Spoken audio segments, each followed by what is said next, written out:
క్రీస్తుల ఎడారిలో సెలయేర్లు మే 20. తండ్రి నాకు అనుగ్రహించిన గిన్నెలోనిది నేను త్రాగకుందున. యోహాను 18:11.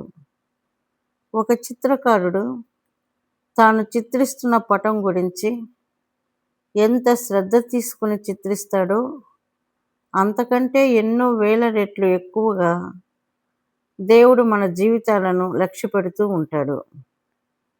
ఆయన తన కుంచెతో ఎన్నో దుఃఖాలను మన జీవిత చిత్రంపై గీస్తుంటాడు.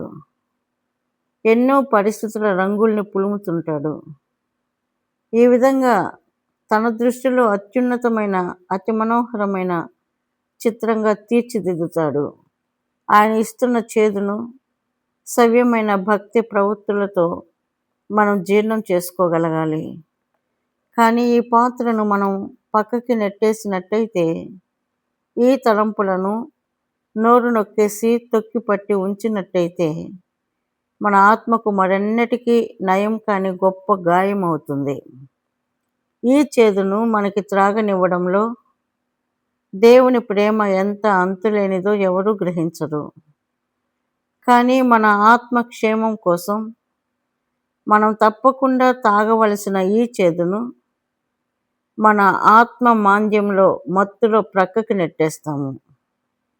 ఆ పైన అయ్యో ప్రభు, నేను ఎండిపోయాను, నాలో చీకటి నిండింది అంటూ మనం దేవునిపై ఫిర్యాదులు చేస్తాము.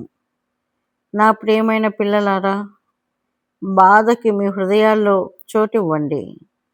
మీ హృదయమంతా భక్తి పారవస్యాలతో నిండి ఉండడం కంటే వేదనలు నిండి ఉండడమే ఎక్కువ ఆత్మీయాభివృద్ధికి మూలం. దేవా, బాధని తొలగించు. ఆక్రోశించాడు మనిషి. నువ్వు చేసిన ప్రపంచాన్ని చీకటి అలుముకుంది.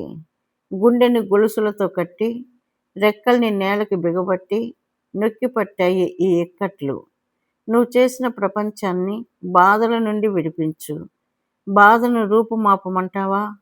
గంభీరంగా పలికాడు దేవుడు. ఓర్చుకుని శక్తి నొందే అవకాశాన్ని తీసేయమంటావా?